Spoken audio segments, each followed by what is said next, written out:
మీకు ఉదయకాల శుభములు. అనుదిన వాక్య ధ్యానం డైలీ బ్రెత్కు మీకు స్వాగతం. Praise the Lord. ఈ దినము కొరకు సిద్ధపరచబడిన దేవుని వాక్యము ప్రసంగి గ్రంథము 12వ అధ్యాయము 2వ వచనం. తేజస్సునకును సూర్యచంద్ర నక్షత్రములకును చీకటి కమ్మకముందే, వాన వెలసిన తరువాత మేఘములు మరలా రాకముందే, నీ బాల్య దినములందే నీ సృష్టికర్తను స్మరణకు తెచ్చుకొనుము. While the sun or the light or the moon or the stars be not darkened, nor the clouds written after the rain. ప్రభునందు పిల్లరా, ముందుగా మీకు హృదయపూర్వక వందనములు తెలియచేస్తూ ఉన్నాను. దుర్దినాలు రాబోతున్నాయి అని జ్ఞాని అయినటువంటి సొలొమోను ద్వారా ప్రభు హెచ్చరిస్తున్నాడు. అంటే చెడ్డ రోజులు.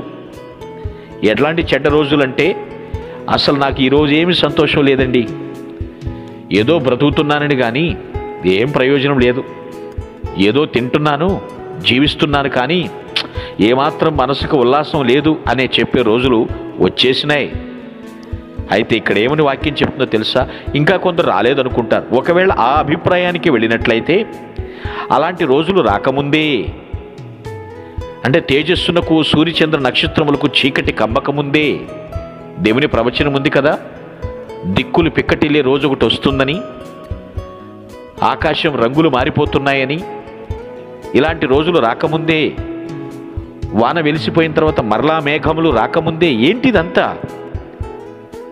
నీ బాల్య దినములందే నీ సృష్టికర్తను స్మరణకు తెచ్చుకో.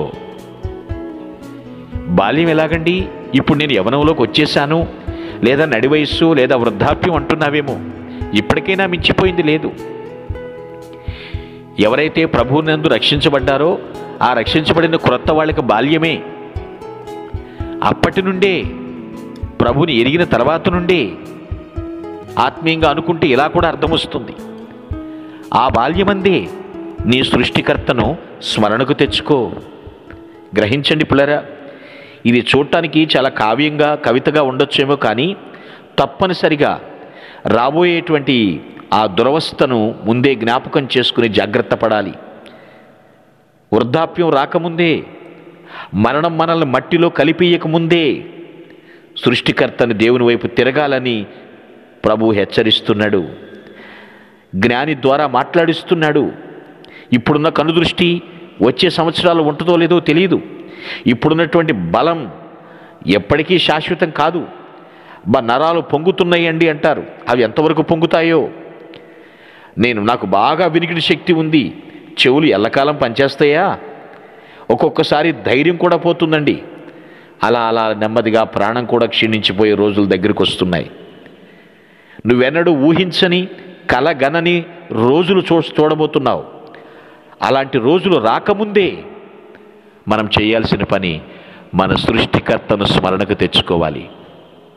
ప్రభువా, నన్ను ఎలా రూపించారు తండ్రి, కన్నులకు ఆశ్చర్యకరం కలుగుతుందని భక్తుల్లాగా మనం దేవుని స్తుతించాలి. ఆ సృష్టికర్త లేందే ఈ సృష్టిలో మనమెక్కడా, సృష్టి ఎక్కడా? సృష్టికర్తను వదిలిపెట్టి సృష్టి గొప్పదని వెంపర్లాడుతున్నారే, ఎప్పుడు తెలుసుకుంటారు? గడ్డు రోజులు వస్తున్నాయి. నువ్వు ఊహించని దినాలు నువ్వు ఫేస్ చేయబోతున్నావు. సృష్టికర్తను స్మరణకు తెచ్చుకో. దేవానికి వందనములు, నన్ను ఈ విధంగా రూపించిన ప్రభువానికి స్తోత్రములు అంటూ ఆయన్ని దినమెల్లా స్తుతించు. ఆయన్ను కొనియాడు. ప్రభువుకు చెల్లించాల్సిన మహిమ ప్రభువుకి ఆపాదించాలి. ఆయన ఎప్పుడు కూడా మన మననంలో ఉండాలి, మన ధ్యానంలో ఉండాలి. ఎప్పటికీ, ఇన్ ఎవ్రీ ఇన్సిడెంట్, ప్రతి సంఘటనలో కూడా ఆయన మనకు స్మరణకు రావాలి, గుర్తు రావాలి. అవును కదా, నా దేవుని దయ చొప్పున, నా దేవుని కృపలో ఈ విధంగా నేను ఆయుష్కాలం ఇన్ని సంవత్సరాలు జీవించాను కదా అని ఎప్పుడూ జ్ఞాపకం చేసుకో. అలా ఎప్పుడైతే సృష్టికర్తను మరవకుండా ఉన్నావో, ఎన్ని గడ్డు రోజులు వచ్చినా, ఎన్ని దుర్దినాలు వచ్చినా నీవు చెలించవు, స్థిరంగా ఉంటావు. అది దేవుడిచ్చిన వాగ్దానం. ప్రసంగి అని గొప్ప పేరుగాంచిన సొలొమోను ద్వారా దేవుడు రాయిస్తున్న మాటలు మననం చేసుకున్నా చాలు. ఇప్పటికే పాతకాలపు జీవితములు జీవిస్తున్న మనుషులు అంటారు, మేము ఇలా ఎప్పుడూ చూడలేదు, మా హయాములు ఎప్పుడూ జరగలేదు అని చెప్తారు కదా. మరి మనము కూడా పలికే రోజులు వస్తున్నాయి. అవి రాకముందే దినమెల్లా ప్రభు వైపు మనము కన్నులెత్తుదాం. ఆయన జ్ఞాపకం చేసుకుందాం. నేను ఇలా ఉండుట నీ కృప చొప్పునే అని ఆయన్ని ఘనపరుద్దాం.